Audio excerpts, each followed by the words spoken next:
Đặt đâu con nào. Họ làm được trong chưa đấy. Cho mày chóp hả?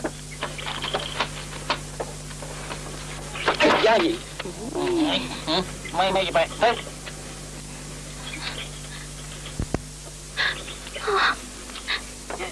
Ôi nó còn cho anh chứ, chương của mẹ cho là nữ. Má ơi. Mẹ máu. Má ơi. Hả? Tôi này nè. Má. Xây máu. Hả? Xây máu. Má ơi. Nè, anh xua tờ xây máu, mày có bệnh gì? Má ơi. Nó ngày mẹ nó anh thành nó ngay. Xua thử đi. Hả?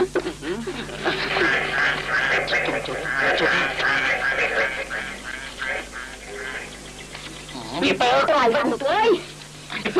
Anh nó ngay để xin qua anh ăn anh cay na nó cơ anh đi chờ rồi tập kia lui tiết cái kia mà anh là chơi lại nhau đó lại phải hoàn toàn không cả không đi đây là bao cảnh nhưng mà đang giật tay thêm một bay đây nè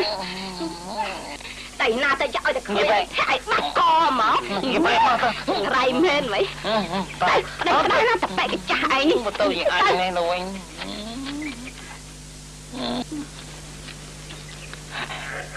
chạy mau mau cả hả tay trông ra vâng anh em tay thôi từ đấy lại đâm bay anh xin đây này rồi xanh lửa lên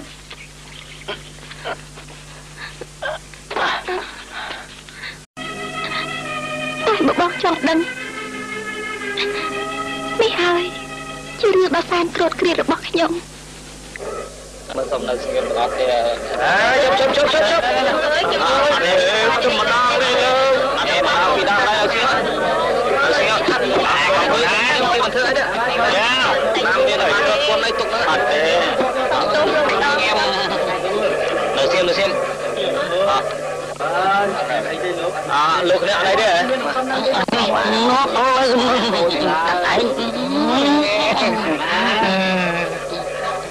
thầy ban khiêm tình tuổi tê lục anh được khiêm tư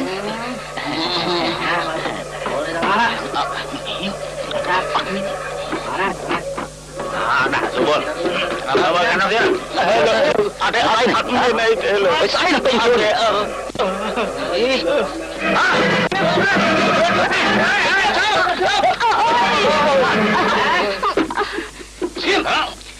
con tay mặt đai khiêm nơi ta không bên to một rập bòn đi đặt đai nè hai đi hai ngày muối nhận nghe đi cha có chắp luôn quạt bàn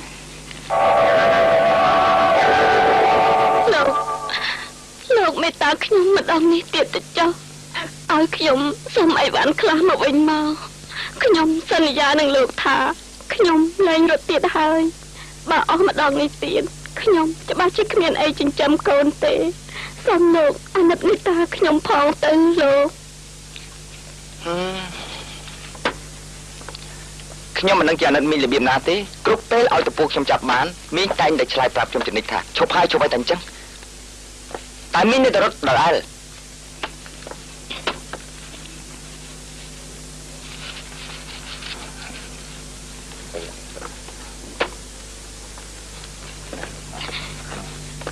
ខ្ញុំជួយយ៉ាងម៉េចកើតបើមានប្រព្រឹត្តខុសនឹងច្បាប់យ៉ាងនេះនោះតាមតែលោកអាណិតមេតាខ្ញុំផងឲ្យខ្ញុំសុំអីវ៉ាន់ខ្លះមកវិញមកលោកមីមើលគេគ្រប់គ្នាទៅមើលណាមួយគេគ្មានកូនដូចអញ្ចឹងនោះមិនគេចេះរកស៊ីចិញ្ចឹមកូនគេរកបានដោយស្រួលហើយដោយដៅទៅប្រកបរបរដែលខុសទំនងដូចជាមីយ៉ាងអញ្ចឹងទេ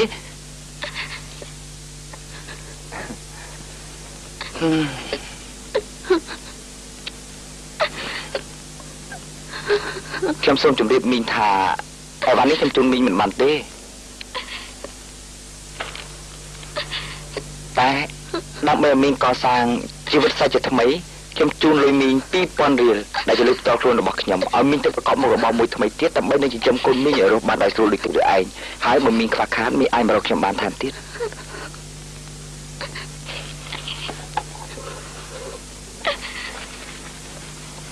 សូមមីងយកលុយនេះចុះខ្ញុំសូមអរគុណលោករកទីបំផុតគ្មានទេសូមលោកទុកលុយនេះទៅវិញចុះសម្ដីរបស់លោកមានតម្លៃលុយនេះ 10000 ដងទៅទៀតសម្ដីរបស់លោកបានដោះស្មារតីខ្ញុំឲ្យភ្ញាក់រលឹកឲ្យ ឲ្យខ្ញុំមានសេចក្តីអៀនខ្មាស់នឹងខ្លួនឯងឲ្យខ្ញុំស្គាល់នៅជីវភាពនៃការរស់នៅរបស់មនុស្សយ៉ាងច្បាស់លាស់ណាស់មីងប្រហែលជាខ្ញុំហើយយ៉ាងមែនទេទៅទៅវិញខ្ញុំសូមអរគុណលោកនិងដឹងគុណលោកអស់មួយជីវិតដែលលោកបានឲ្យដំបូន្មានដ៏ល្អដល់ខ្ញុំនេះខ្ញុំមិនត្រូវការលុយទេសូមលោកទុកលុយនេះទៅវិញចុះខ្ញុំសូមអរគុណលោកហើយលោកខ្ញុំពិបាកចិត្តណាស់មីងមិនដឹងជាគិតយ៉ាងម៉េចទេខ្ញុំសូមជម្រាបលាលោកសិនហើយបាទ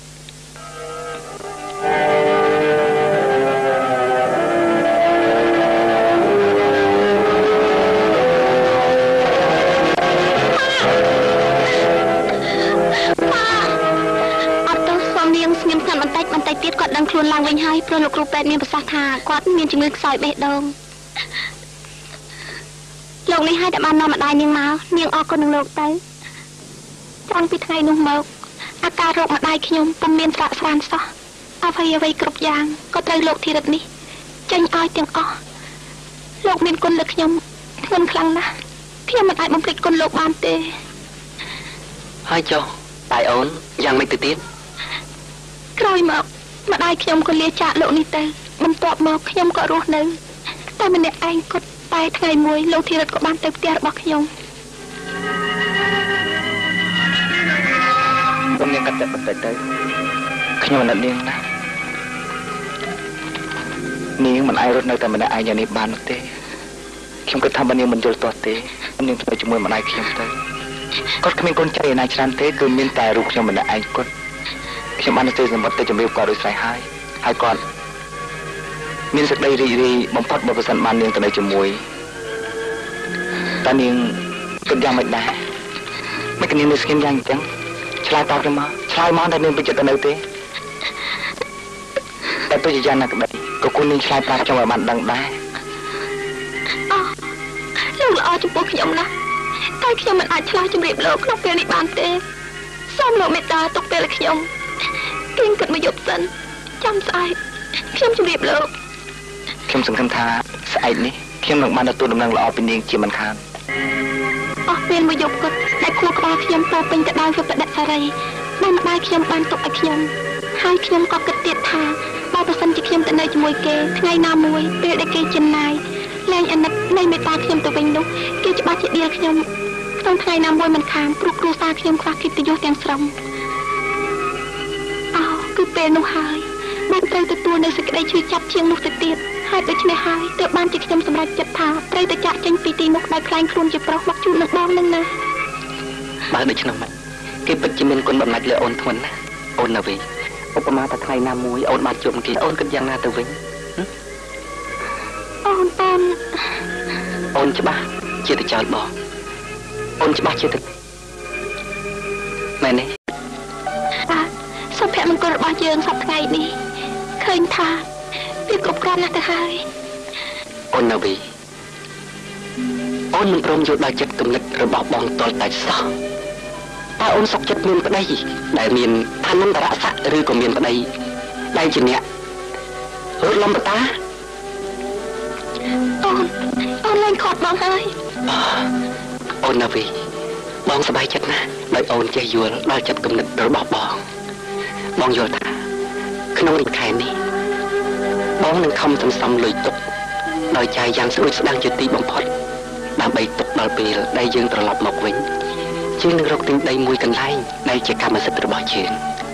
រួចហើយយើងនឹងលៃលកធ្វើផ្ទះមួយតូចល្មមទីបំផុតនឹងរៀបការជាមួយគ្នាឲ្យបានសមរម្យដល់ពេលនោះហើយដែលយើងទាំងពីរបានសប្បាយលើគេទាំងអស់នៅក្នុងលោកនេះមិនថាអញ្ចឹងទេប៉ិតណាស់ហើយបើសិនជាការសម័យរបស់បងខ្លាយទៅជាការពិតមែននោះអូននៅវិញបងសង្ឃឹមថាអូននឹងនៅរងចាំបងដោយរីករាយមែនទេ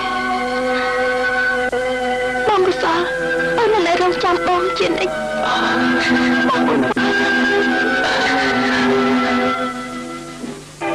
តាំងពីកុសលចូលទៅបម្រើក្នុងកងទ័ពជាតិទៅនាងណាវីក៏នៅបន្តមករបររបស់សង្សារនាងរហូតមកជ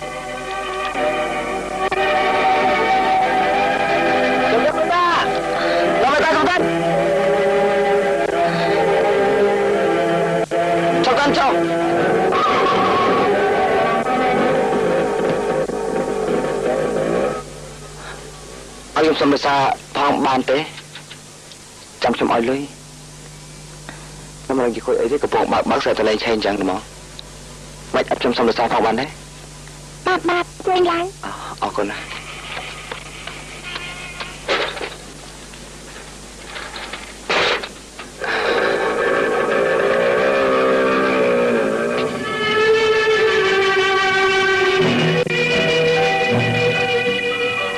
អត់ភ្លេចសួរទៅអូនឯងមានបងប្រហែលណាបាទខ្ញុំ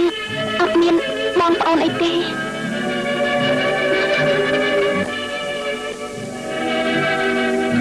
ពេលដែលបងឃើញមកឯងធ្វើបងនឹកឃើញអាស្រ័យម្នាក់ដែលលួចចោលបងមិនគ្មានសំហេតុសំផលអ្វីបន្តិចសោះនាងនោះស្អាតណាស់អារពីភាពគួរឲ្យស្រឡាញ់បងមិនដឹងជាហេតុអ្វីបានជានឹកនាងមិនព្រៃសោះចឹងបងមិនគួរយករឿងនេះនិយាយប្រាប់អូនទេប៉ុន្តែដើម្បីឲ្យទូទួងបងត្រូវតែនិយាយហើយបងសង្ឃឹមថាអូនឯងគង់ចង់ស្ដាប់រឿងនេះដែរម៉ែអូនអត់ចឹងបាទពីរោះណាសូមមកនិយាយតទៅទៀតមើលបងសូមគិតថាបងពិតជាស្រឡាញ់នាងនោះណាក៏មិនថាដែរដោយបងមិនបានសារភាពប្រាប់នាងឲ្យទាន់ពេលវេលាគឺពិតជាគួរឲ្យស្ដាយមែនបងនៅតែមានសង្ឃឹមថាថ្ងៃណាមួយនាងនឹងត្រឡប់មកជួបបងសារជាថ្មីវិញម្ដងទៀតបងជឿជាក់ថាបើនាងមិនស្រឡាញ់បងក៏គុំតែនាងមានចិត្តអាណិតបងនៅអំពើល្អដែលបងធ្វើចំពោះនាងដែរ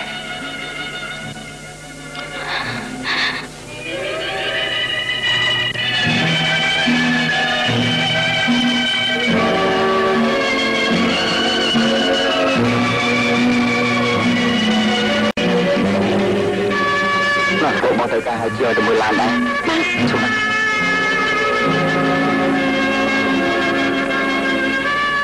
អរគុណអូនណាយកលុយទៅ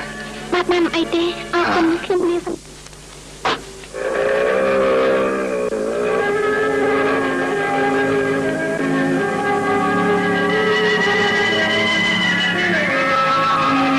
ុំតែគិតសោះថាលោកធីរិតស្រឡាញ់ខ្ញុំតាថ្នាក់នេះបងកុសលលោកធីរិតឈ្មោះអ្នកទាំងពីរគឺពិតជាស្រមោលនៃជីវិតខ្ញុំមែនតែគ្មានអ្វីដែលគួរឲ្យគិតទេមានតែបងកុសលមួយគត់ដែលជាស្រមោលពិតក្នុងជីវិតខ្ញុំណាវីណាវី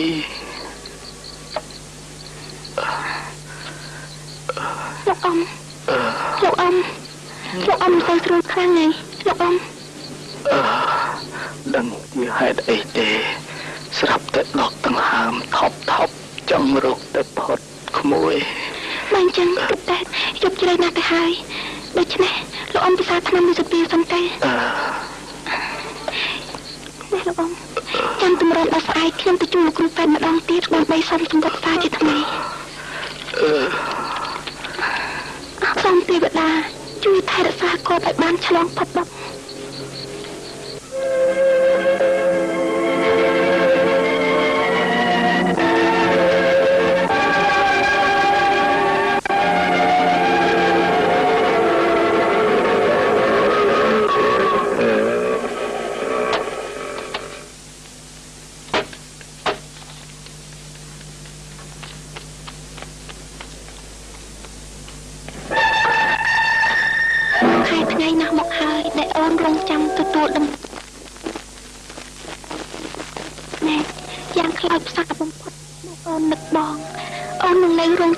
ជានិច្ចអូននឹកបងណា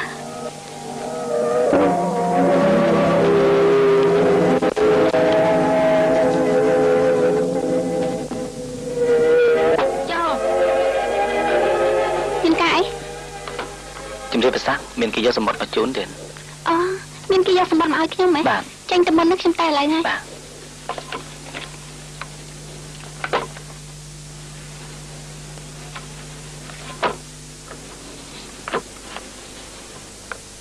រៀបសួរទេចាអរគុណ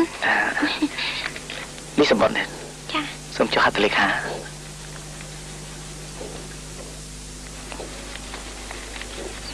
ជំរាបលាសិនចាអញ្ជើញ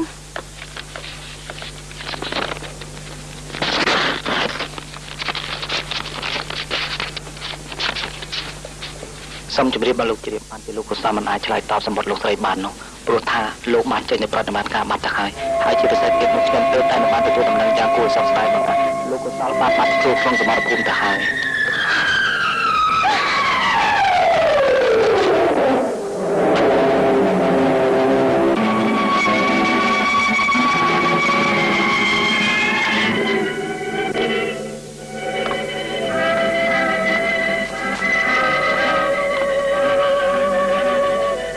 ណាវីអង្គុយសិនមកក្មួយ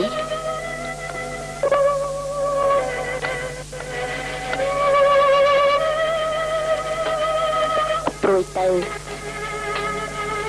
មនុស្សយើងគ្រប់រូបតែងតែជួបនៅសេចក្តីទុក្ខសោកជាធម្មតាទេក៏ប៉ុន្តែគេមិនបណ្ដោយឲ្យសេចក្តីទុក្ខនោះមកជិះជាន់គេយ៉ាងនេះទេជីវិតជាការតស៊ូឯងនៅក្មេងណាស់អនាគតដ៏ភ្លឺស្វាងនឹងផ្ដល់ដល់ឯងនៅពេលដ៏ខ្លីនេះមិនខានបើសិនជាឯងចេះពុះពី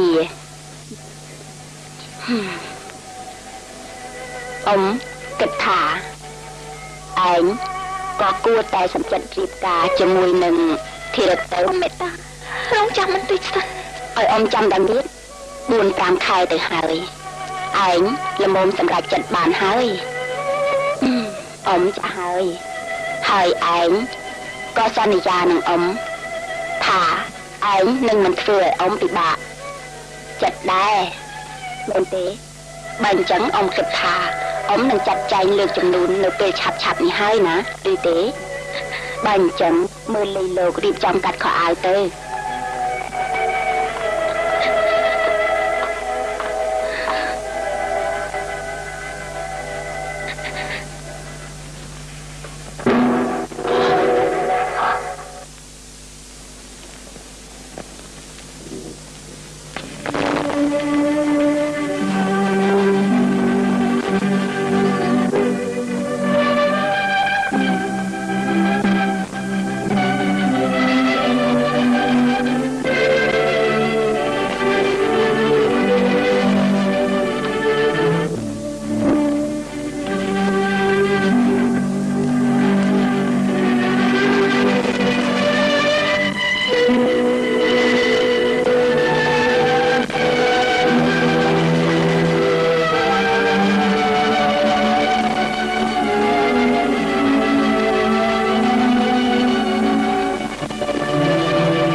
កូនជឿជាក់ថាពិតជាកុសលអីគេនោះហើយ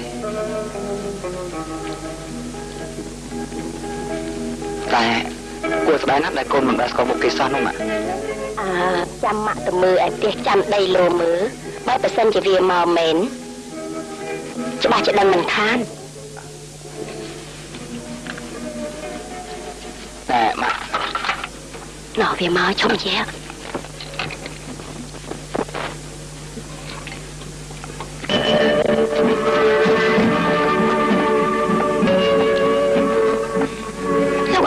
ខ្ញុំមានដំណឹងល្អមួយដើម្បីជម្រាបលោកនិងលោកញ៉ាំសិនណាក្មួយ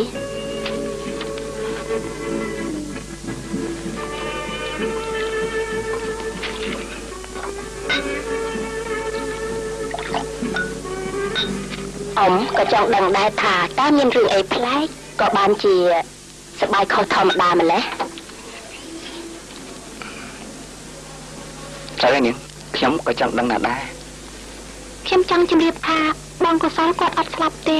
ហើយគាត់បានត្រឡប់មកវិញហើយអត់ស្លាប់ទេចាប់ទឹកណាលោកព្រោះពីយកមិញខ្ញុំ ខ្ញុំបានតាមទៅមើលរហូតដល់ផ្ទះឯណោះគឺខ្ញុំឃើញច្បាស់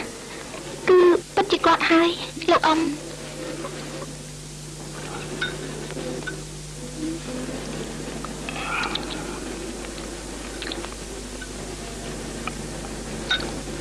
ដល់មកហើយខ្ញុំទៅធ្វើការសិនណាម៉ាក់នាងខ្ញុំទៅសិនណា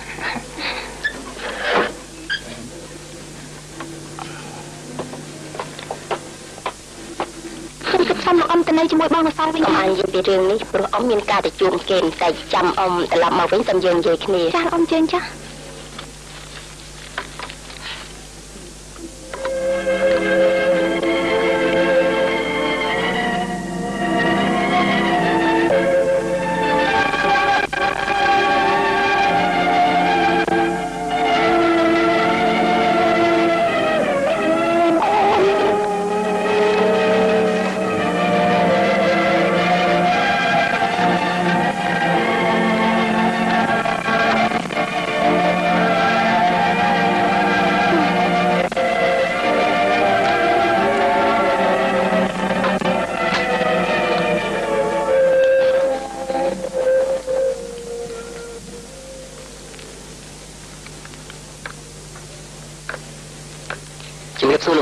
លើកដៃថ្វាយព្រះ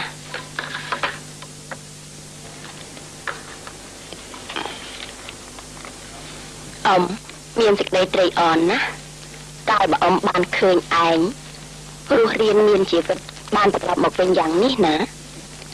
បាទអរគុណលោកស្រីអញ្ជើញមកមានការអីដែរអ៊ំមានការចង់និយាយនឹងឯងបន្តិចអ៊ំក៏ដឹងថាអ៊ំមិនគួរមកនិយាយនឹងក្មួយដែលទើបតែនឹងមកពីហត់នឿយយ៉ាងនេះទេតែ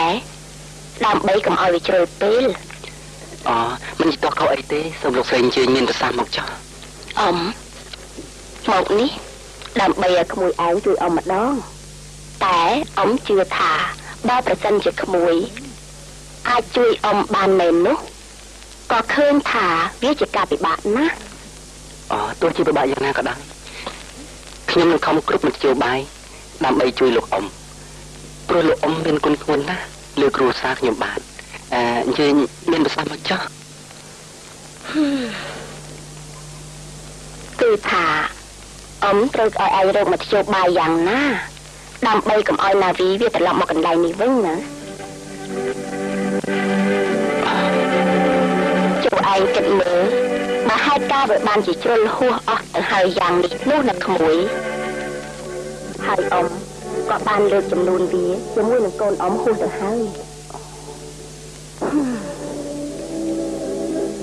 យ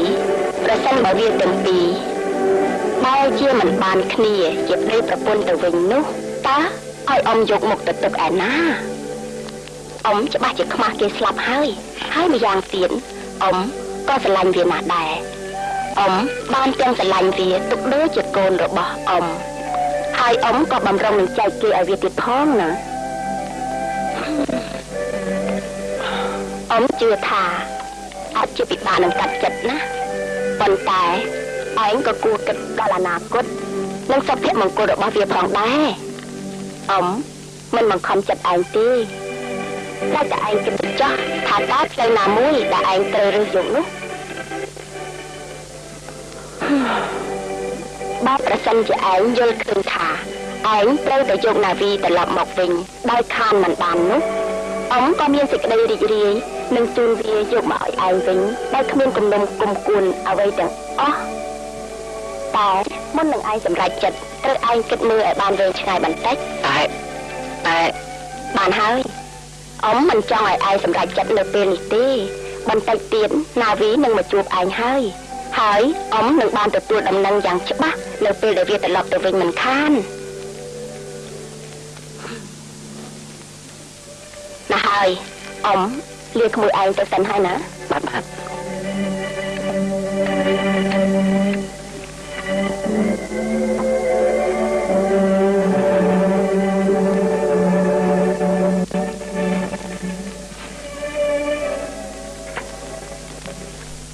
លោក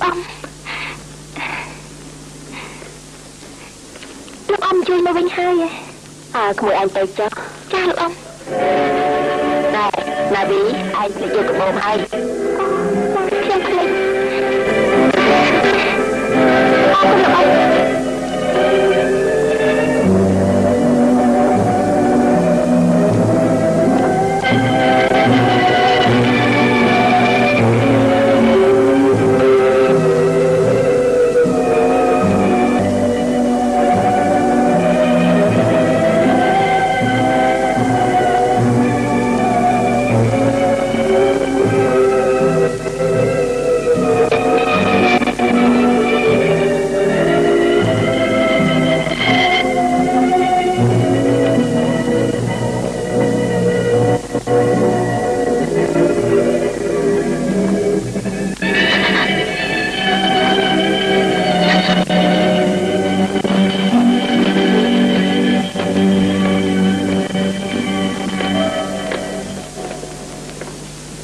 ណាវីឈប់សិន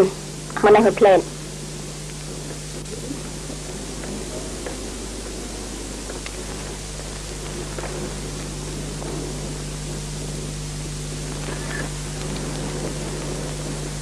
ហេតុអីបានជាឯងពុំអញ្ចឹងតើមានរឿងអីខ្លះហ៎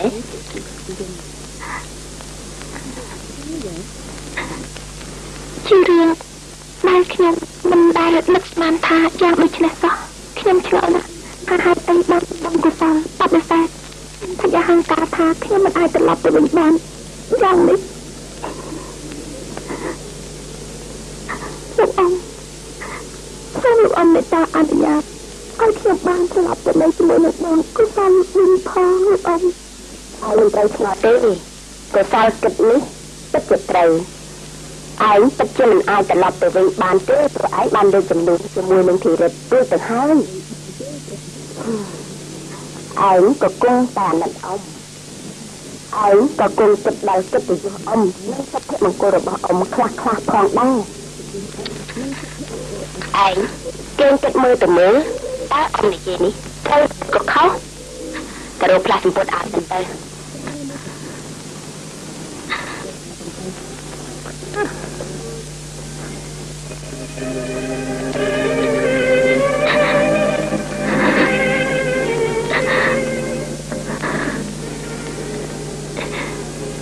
ភមង្គលរបស់អញគឺមានអស់ហើយ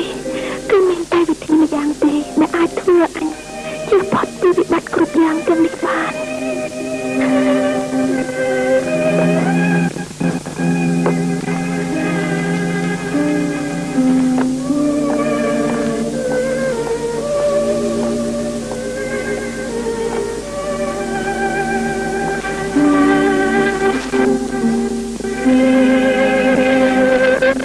មានការអីចង់និយាយនឹងអ៊ំមែនលោកអ៊ំស្អែកនេះខ្ញុំសូមអនុញ្ញាតលោកអ៊ំពេញមួយថ្ងៃដើម្បីទៅជួបលោកបងកុសលព្រោះខ្ញុំមិនបានសួរនៅសុខទុក្ខផ្សេងផងមិនជាការអីទេចាំស្អែកអ៊ំឲ្យសពរគេនាំឯងទៅដាក់ហើយល្ងាចបន្តិចចាំឲ្យគេទទួលឯងមកវិញ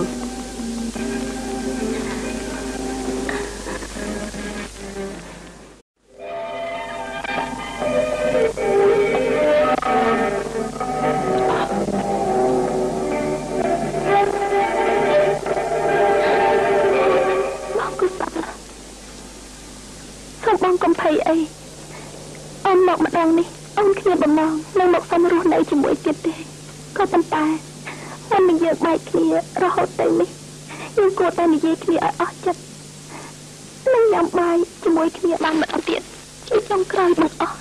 អូនសង្ឃឹមថាបងច្បាស់ជាមិនបដិសេធទេម្ដងនេះ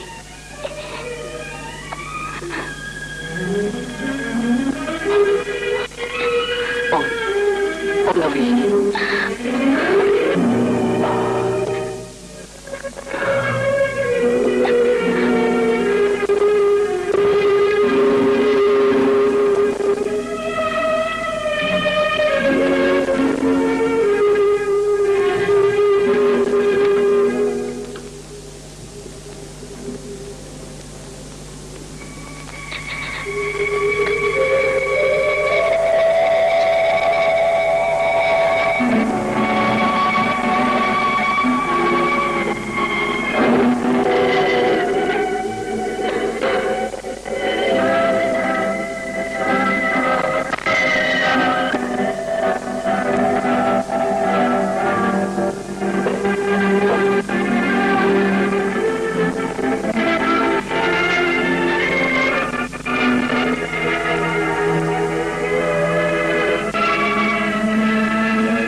ខ្ញុំទៅបងខ្ញុំញ៉ាំមកតាគ្នាទៅ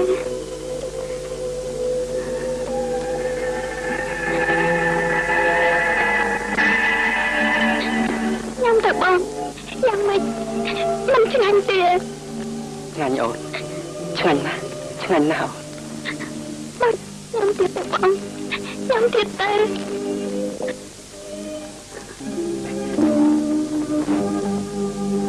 សេចក្តីស្លាប់កាន់តែខិតចូលមកហើយ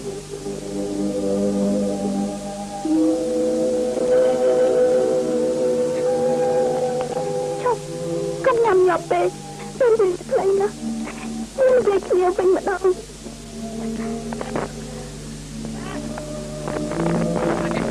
ឈប់ញ៉ាំមិននឹងបានហើយព្រោះអត់បានដាក់ថ្នាំមកពលរួចទៅមិនក៏បងមិននិយាយដល់អូនចឹងអូនចង់ស្ដាប់សម្ដីបងសម្ដីដល់ពីរោះតែបងធ្លាប់និយាយជាមួយអូនសូមអង្វរនិយាយទៀតមកអូនចង់ស្ដាប់ម្ដងទៀតជាគ្រូតែបងអស់នៃជីវិតអូននេះនិយាយទៀតមកទេព្រោះបងបានដូរថ្នាំបំពុលចោលហើយបងបានដាក់ម្សៅមីជំនួសវិញយើងមិនក៏បងធ្វើអញ្ចឹងអូនត្រូវការចាប់ឲ្យថាពីការរស់នៅក្នុងភាពបែបនេះអូនណាវីយើងអូនហើយអូនយល់ច្បាស់ពីជំរឿចិត្តរបស់បងអូនយល់ច្បាស់ហើយថាហើយអីក៏បានជាបងចង់តែចោលអូនយ៉ាងនេះនោះ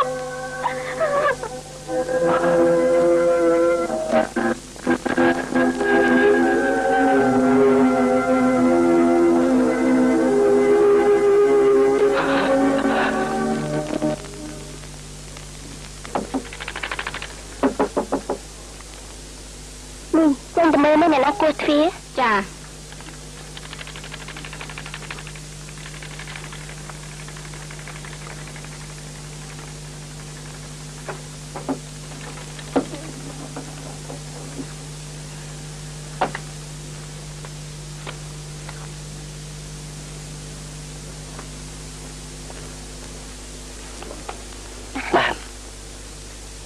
អត់ទោះ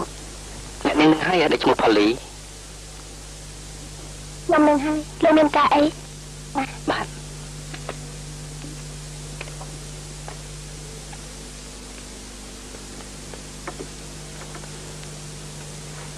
អញ្ចឹងអង្គុយបាទអរ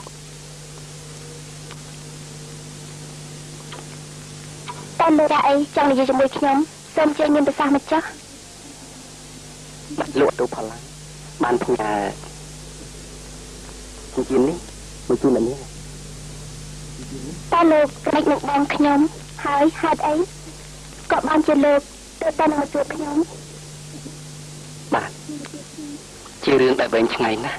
បើអ្នកនាងមិនយល់ទាស់ទេខ្ញុំនឹងជម្រាបអ្នកនាងឲ្យបានច្បាស់លាស់នៅព្រឹត្តិការណ៍ដែលកន្លងហួសទៅហើយនេះចាពេលមានប្រសាសន៍មកចុះខ្ញុំនឹងរងចាំស្ដាប់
ខ្ញុំបាន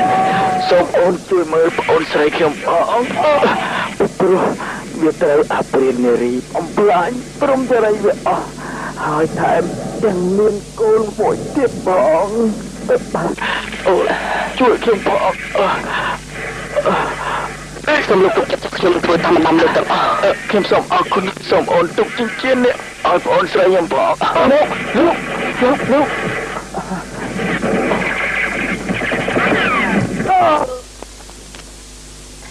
បន្តមកទៀតពេលដែលខ្ញុំបានដឹងខ្លួនឡើងវិញនោះស្រាប់តែទីលានសមរភូមិប្រែជាស្ងាត់សូន្យទៅវិញអេតាម៉ាយ៉ាឌីវិញគេមកយ៉ាReady? There. All right.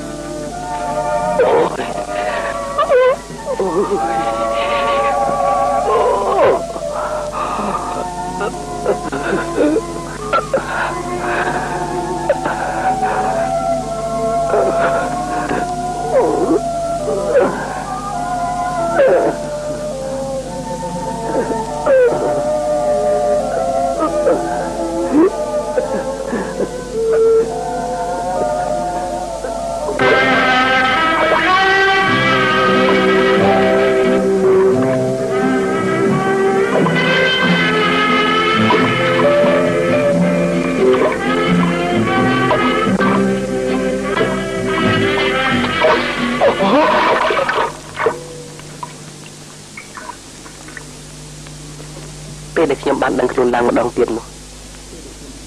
ស្រាប់តែខ្ញុំបានទៅនៅក្នុងផ្ទះដ៏តូចមួយដែលមាននារីម្នាក់កំពុងតែរុំរបួសឲ្យខ្ញុំ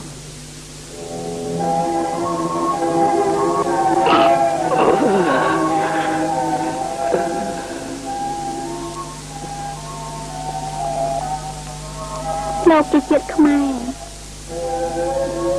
មិនគិតសួរខ្ញុំអញ្ចឹងនាងមិនមែនជាជាតិខ្មែរទេឪពុកខ្ញុំខ្មែរអាចខ្ញុំយួនឪពុកម្ដាយនាងទៅណាបាត់ទៅមិនបានជាមិនឃើញបែកពីឪពុកខ្ញុំយ៉ាងនេះព្រោះកាលពីខ្ញុំអាយុបាន12ឆ្នាំម្ដាយខ្ញុំគាត់បានលែងលះគ្នាជាមួយនឹងឪពុកខ្ញុំគាត់ក៏នាំខ្ញុំមកនៅឯទូតានជាមួយនឹងជីដូនខ្ញុំវិញក្រោយមកជីដូនខ្ញុំស្លាប់ទៅទៀតដូច្នេះយើងទាំងពីរក៏រស់នៅទីនេះយ៉ាងវេទយូរបន្តិចមកម្ដាយខ្ញុំក៏ធ្លាក់ខ្លួនឈឺហើយគាត់ក៏ស្លាប់ចោលខ្ញុំបាត់តាំងពីពេលនោះមកខ្ញុំក៏រស់នៅទីនេះតែម្នាក់ឯងរហូតមកដល់ឥឡូវនេះហើយដល់ដល់មកហើយតែខ្ញុំអត់គិតថាខ្ញុំនឹងទីនេះទៅរកឪពុកខ្ញុំវិញបាញ់ចឹងស្រួលហើយយើងទាំងពីរអ្នកនាំគ្នាត្រឡប់ទៅវិញទៅតែថាយើងមិនអាចត្រឡប់ទៅវិញក្នុងពេលឥឡូវនេះបានទេព្រោះលោកកំពុងមានរបួសយ៉ាងនេះលោកត្រូវរងចាំដល់មុខរបួសលោកបានជាស្រួលបួលសិនហើយយើងនាំគ្នាទៅទៀតពិតជាមានកំណត់ល្អណាស់យើងនឹងនាំគ្នាត្រឡប់ទៅវិញក្នុងពេលឆាប់ៗនេះច្រើនខែកន្លងមុខរបួសខ្ញុំក៏បានជាក្រាន់បាហេតុដូច្នេះបានជានៅជុំយើងទាំងពីរនាក់ក៏សម្រេចចិត្តថានាំគ្នាត្រឡប់មកវិញ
រំប្រងសងត្រៀមសមប្រាប់បង